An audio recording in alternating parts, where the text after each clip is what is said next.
Banyak yang nanya nih tentang kolesterol LDL. Katanya kolesterol LDL tuh sebenarnya nggak berbahaya dan nggak menyebabkan penyakit jantung. Bener atau enggak, dok?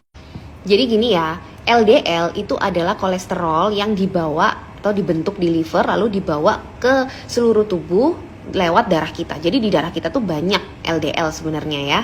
Nah, LDL itu sebetulnya sudah banyak sekali terbukti dari penelitian-penelitian ilmiah bahwa dia memang bisa menyebabkan plak ya. Plak yang ada di dinding pembuluh darah lalu menyebabkan penyakit jantung, stroke karena penyempitan pembuluh darah yang akhirnya mengganggu aliran darah.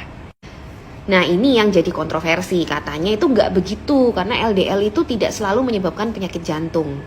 Kalau kita bicara ilmu kedokteran, itu sebetulnya semua itu adalah peluang ya, risiko. Memang tidak selalu terjadi, karena sebenarnya logikanya seperti ini, dengerin baik-baik ya. LDL itu baru bisa membentuk plak kalau dia bisa menempel di dinding pembuluh darah bagian dalam kita yang rusak. Selama dinding pembuluh darah bagian dalam kita itu nggak rusak, LDL itu tidak akan nempel di situ dan tidak akan bisa menyebabkan plak. Itu kuncinya. Tapi masalahnya, apakah kita yakin dinding dalam pembuluh darah kita itu pasti mulus, tidak ada yang rusak? Karena kerusakan dinding dalam pembuluh darah itu bisa disebabkan banyak faktor, misalnya gula darah yang tinggi, diabetes, prediabetes, merokok, radikal bebas. Ingat, polusi di mana-mana, radikal bebas itu juga bisa menyebabkan oksidasi dan merusak dinding dalam pembuluh darah. Belum lagi keradangan, infeksi, imun-imun, autoimun, itu banyak yang bisa merusak dinding dalam pembuluh darah kita. Kalau dinding dalam pembuluh darah itu rusak, LDL itu baru bisa masuk ke situ, teroksidasi dan akhirnya membentuk plak.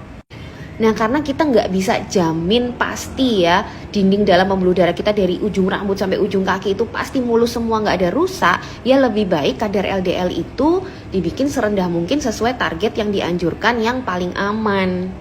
Jadi sebenarnya target untuk penurunan LDL atau target pengobatan LDL itu beda-beda, tergantung banyaknya faktor resiko pada tiap orang.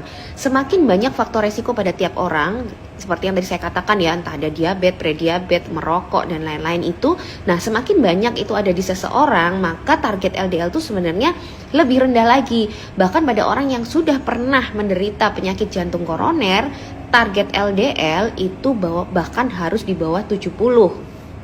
Jadi hati-hati dalam menerima informasi, selalu cek dan dicek dengan ahlinya, dan yang namanya tubuh manusia itu nggak simple ya, sangat rumit dan harus dilihat secara holistik. Oke?